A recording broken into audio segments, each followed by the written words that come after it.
Umuyobozi w'ishirahamwe ry'abaririmbyi mu Burundi Bright Olivier Ndayishimiye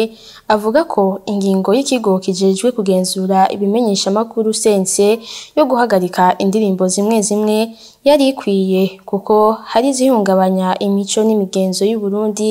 ariko ko hamwe hoba hari izarenganijwe ko bazovyigako bakaraba ko hari cokorwa, agahamagarira abaririmbyi kuja hamwe. Uravye ibimenyesha makuru ayo maradiyo n'ayo mateleviziyo nuko ivyo bintu iyo biciyeho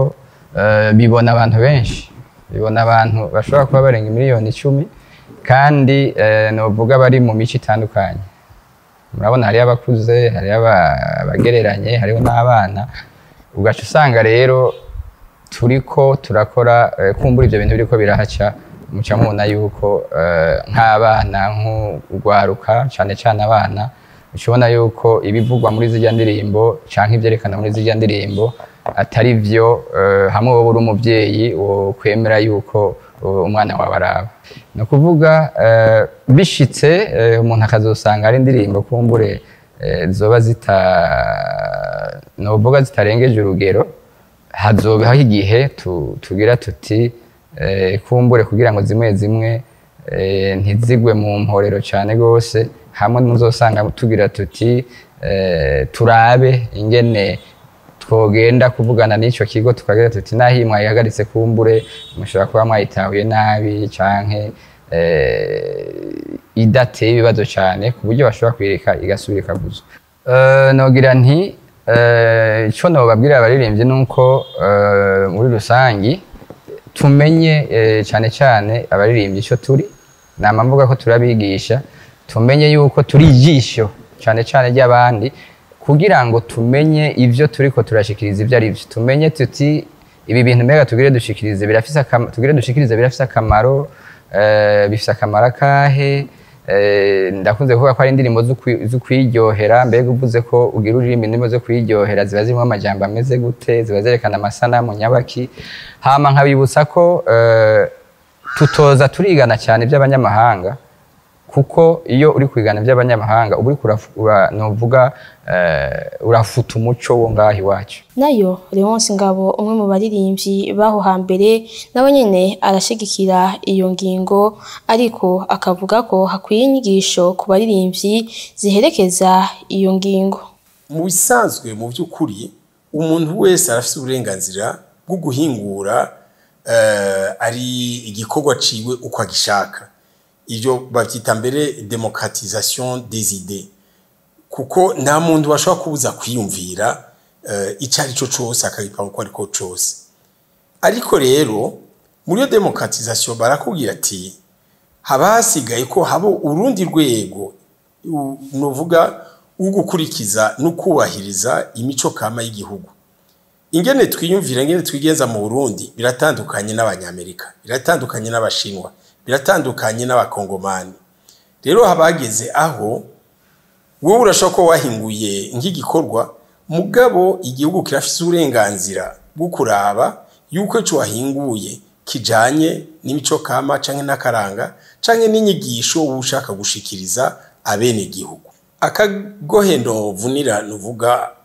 abo bose bari mu bikorwa by'imico kama, by'ubuhinga bw'imico kama n'akaranga, nuko bo kumva yuko burya turafise ibintu byinshi, turatunze ibintu byinshi, ivyimviro byinshi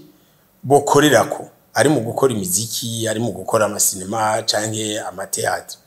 Hari ibintu by'imico kama, hariho imibereho y'abantu, hari urukundo, ega n'urukundo urashobora kuririmba mugarukaza runonosoye rumeze neza. Arenova Irambona umurongozi w'ishirahamwe ry'abamenyesha makuru b'imico n'akaranga ku Burundi nawe nyene avuga ko iyo ngingo itari mbi, ariko ko hari agahaze mu bijanye no gukingira imico n'akaranga ku Burundi biciye mu ndirimbo. Musanzwe ingingo yafashwe na sense yo guhagarika ziriya ndirimbo zishika 33 mu by'ukuri ugiye kuraba kuko tuteza gukingira imico n'akaranga n'ingingo nziza naho irimo duhaze. Mugabo rero ambavu y'ivyo ndabona ko hari indirimbo muri ziriya 33 umengo ijya ngingo bayifashe ntibari baronse umwanya ukwiye ukumviriza indirimbo zimwe zimwe, kuko urashobora gusangaho harimo indirimbo zakwegewe mu zindi bumva ko zoze mu by'ukuri ubutumwa zitanga ahubwo bwari ubwo guhanura gusumba guhamagarira abantu kuja mu buhumbu canke gutitura iyo mico. Ngendo ni runini, impingira cyane ndende, niba mu by'ukuri bagomba hagomba gufatwa ingingo yuko abokinga yuko imiti tituka, haracari byinshi byokorwa, na cyane cyane kumviriza neza indirimbo z'abo bandi baririmba mu Giswahili kuko ni nyinshi ziruzuye, zabo bari mu Gifaransa, zabo bari mu Cyongereza, nazo nyene zikatufatirwa ingingo nk'iyo, kuko nimba mu by'ukuri abafata ingingo bumva Kirundi canke Ikinyarwanda gusa, urugwaruka canke abandi bose batandukanye bumviriza barumva izo zindi ndimi, bisigura ko rero ni hakwiye izindi ngingo mperekeza zoza zisubira kwiga ngingo, mbere nk'izo zimwe twavuze tushobora gusanga zakwegewe mu zindi zitari kujamwo, zirabwe ingene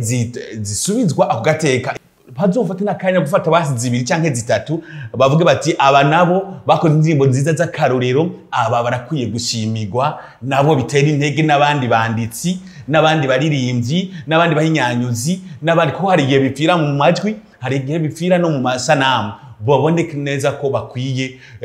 basigikiwe badatamba birorera. Iyo ngingo yo kubuza izo ndirimbo guca ku mbonesha kure n'isamirizi zikorera ku butaka bw'u Burundi ikaba yatanguye ku igenekerezo rya 24 Ndamukiza uyu mwaka.